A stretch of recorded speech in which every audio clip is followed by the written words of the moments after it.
I know for myself and my activism in the civil rights movement, which we can talk about a little bit later, I really believed that I was the continuation, not the recreation, but sort of the continuation of my ancestors, and that I had to do something in my lifetime to make a difference, because Uncle Monroe did, and because the Crafts, escaped from slavery.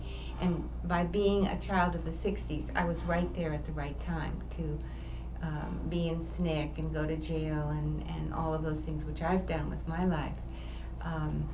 And my mom in the 60s participated in Wednesdays in Mississippi with Dorothy Height and Polly Cowan. And that is being made into a film now to show that my mom, who was in her 40s, when I was a teenager, at two ends of the spectrum, we were still doing things for social change. And I really attribute a lot of that to Uncle Monroe, and the fact that, when Mom talks about Grandma being under the table cringing, that's because at the table was Du Bois or others, Garrison's son, and they were arguing race issues. It was always race is the issue. And James Trotter, his father, if we, remember what he did, he made sure that in the Civil War, that blacks got their correct pay.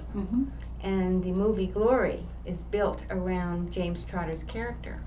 So we're trying to reach Morgan Freeman and Denzel Washington as we proceed on this film about William Monroe Trotter's life, to see if, since they played those characters in the movie Glory, that they might be interested in being in some sponsorship to this film, because I don't think they know that that was based around a real true character. So you take James Trotter's life, and then he was a rebel of his own type. Then you take Monroe Trotter, and then me going to jail and being involved in the civil rights movement and working with Student Nonviolent Coordinating Committee. And Uncle Monroe chained himself to the movie theater when Birth of a Nation was shown in Boston in protest. And I know when I was going to jail, I just felt like I was doing Uncle Monroe's spirit with what had to be done. And even though my parents didn't encourage my brother and me to be involved in the civil rights movement, we both were. And we just picked up the gauntlet, and that was what we did. We dropped out of school. We put ourselves in danger. I never joined a sorority. I didn't have time for that. It was the movement, the movement, the movement.